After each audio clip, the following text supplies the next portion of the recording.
રાધનપુર તાલુકાના અગીચણા ગામના ખેડૂત શંકરભાઈ ડુંગરભાઈ આયરની જમીન સર્વે નંબર 47 ઉપર ગામની સેવા સહકારી મંડળીના મંત્રી જહાભાઈ રબારી અને બનાસ બેંકના પેદાશપુરા શાખાના તત્કાલીન મેનેજર દશરથભાઈ ઠાકોર દ્વારા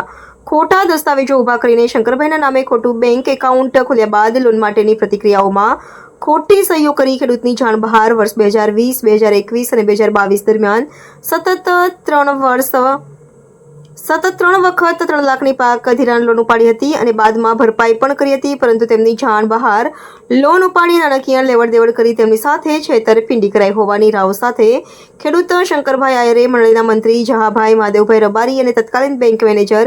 દશરથભાઈ લક્ષ્મણભાઈ સામે પોલીસ ફરિયાદ નોંધાવી હતી, જે ફરિયાદને 2 માસ વીત્યા છતાં પોલીસ દ્વારા ધરપકડ કરવામાં ન આવતા ફરિયાદી દ્વારા આરોપીની ધરપકડ કરીને જેલ હવાલે કરવા માંગ કરી રહ્યા છે। આ બાબતે શંકરભાઈ ડુંગરે જણાવ્યું હતું કે અમોએ 26/9ના રોજ રાધનપુર પોલીસ સ્ટેશન ખાતે અમારા ગામના સેવા સહકારી મંડળીના મંત્રી અને બેંક મેનેજર દશરથભાઈ ઠાકોર દ્વારા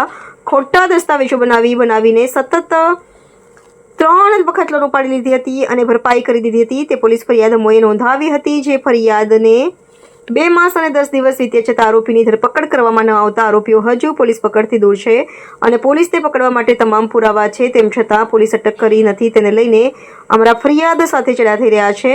તાત્કાલિક ધોરણે પોલીસ દ્વારા આરોપીની ધરપકડ કરવામાં આવે તેવી માંગ કરવામાં આવી છે।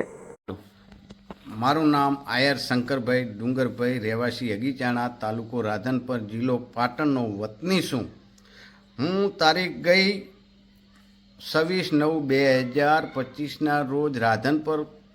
પોલીસ સ્ટેશન ખાતે મેં ગુના નંબર 1008/25ના રોજ ગુનો દાખલ કરાવેલ છે। તેની આઈપીસી કલમ 406, 409, 420, 465, 67, 68, 474, 120B એવી કલમો અમારી અગીચાણા ગામની સેવા સહકારી મંડળીના મંત્રી જહાભાઈ માધવભાઈ તથા પેદાશપુરા શાખાના પૂર્વ મેનેજર દશરથજી ઠાકોર ઉપર કલમો લાગેલ છે, પણ પોલીસ આવા ગંભીર ગુનાના આરોપી ખુલ્લેઆમ ફરી રહ્યા છે, પણ પોલીસ કોઈ એને એટેક કરતી નથી અને પોલીસને એટેક કરવા માટે કેટલા પુરાવા એમની પાસે છે, પણ છતાં પોલીસ શું કારણ છે એ કાંઈ ખબર પડતી નથી, તો હજુ એટેક કરતી નથી। અને આ જો વધુ પડતા અમને આમ ખુલ્લેઆમ ફરશે તો આવા અમારા પુરાવાને ચેડા થશે એવી અમને પણ શંકા છે। અને બીજું કે પોલીસે કોઈ નોટિસ આપી નથી, પોલીસે એમને કોઈ જાણ પણ કરી નથી, પણ છતાં જો એમને શંકા હતી તો આગોતરા જામીનમાં એ સેશન કોર્ટની અંદર જાય છે, ત્યાંથી એમને ત્યાં જાય છે અને તે તો છતાં પોલીસ એમને કોઈ એટક કરતી નથી। તો આવા ગંભીર ગુનાના આરોપી આવાને એટક કરવા પડે તો આમાંથી વધુને વધુ રહસ્ય ખુલશે, પણ પોલીસ શું કારણ છે એ અમે વારંવાર આવીઓને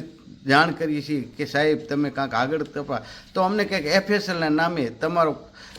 FSLના નામે સહીના નમૂના મૂક્યા છે આટલી વાત કરે છે। અરે FSLનું તો બરાબર અમે નથી ના પાડતા, પણ બીજા જે કાયદેસર તપાસ કરવા એવા પુરાવા છે એની રીતે તો એટેક કરો, પણ પોલીસ કોઈ અમારી નાના માણસોની વાત ધ્યાને